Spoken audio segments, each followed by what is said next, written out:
Thank you very much, Mr. Speaker and Honorable Senators. My name is George Gitonga Murugara, Member of Parliament, National Assembly, and the Chairperson of the Justice and Legal Affairs, and I'm here to represent the National Assembly with my colleagues. Honorable Speaker and Senators, I'll deal with only one point which supports ground number 11 on the impeachment.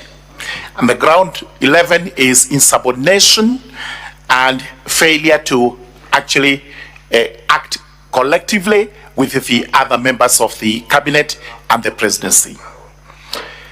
There was an argument that was raised that some of the alleged misconduct on the part of the deputy president were actually committed when he was not the deputy president and therefore do not apply to the proceedings before this House.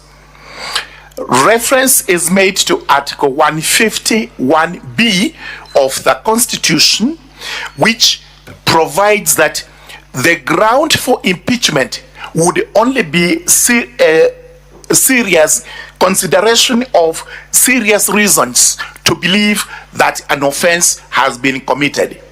There is no time limit that is set, because once there are reasons to believe that an offense has been committed, then that stretches back to whatever time that offense would have been committed.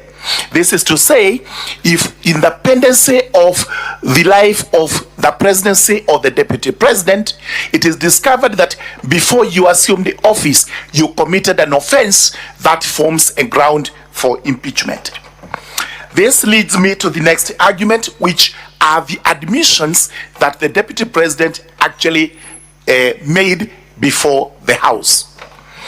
Clearly, he admitted that the issue of shareholding in Kenya was live and he was part and parcel of it.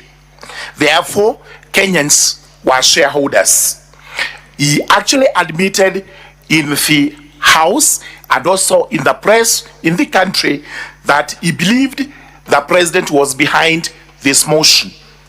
He also admitted that he had actually gone against the principle of collective responsibility on the basis that the cabinet had made unconstitutional decisions, which decisions he had to disobey.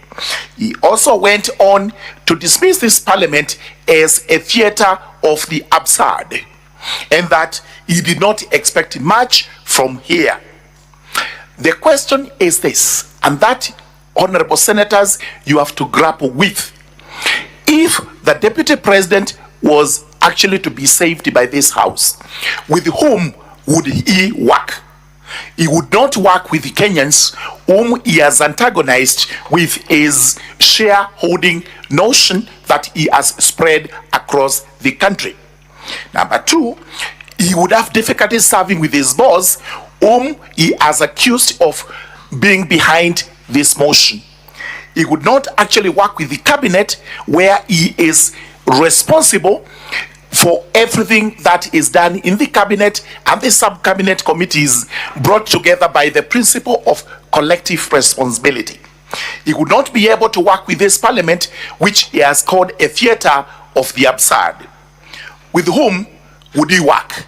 This is the question you have to ask yourselves.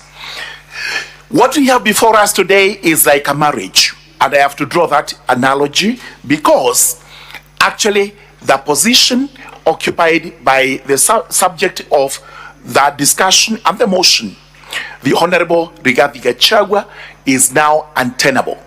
He cannot hold that position because his position is irretrievable. He cannot work with any of the organs and bodies he's supposed to work with.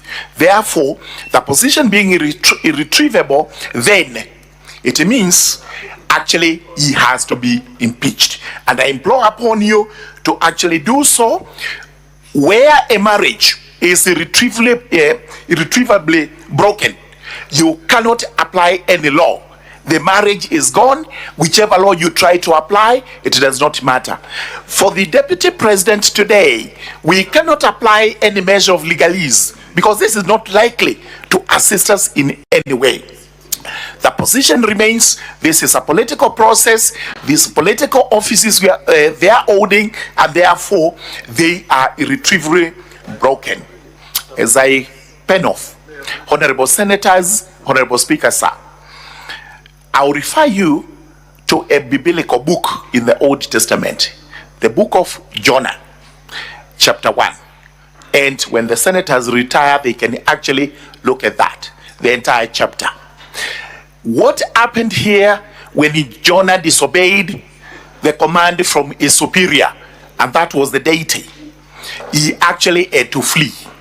And when he fled, he took a ship to a different city, not where he had been commanded to go. What remained was, on the journey, the waters were faced with tempest, and eventually the tempest had to be calmed by tossing Jonah out of the ship. The ship here is actually the presidency. The ocean is actually Kenya. Jonah is the insubordinate deputy president who actually cannot work with the entire government and the country, and whose position today as he holds is untenable. With those remarks, I urge you, honorable senators, to actually uphold this motion, and to the best of my belief and conviction, not only ground 11 which I have submitted, the rest of the grounds have been approved. Thank you very much. 2 minutes to Honorable Zamzam, who is also going to make a statement and a submission. Thank you very much.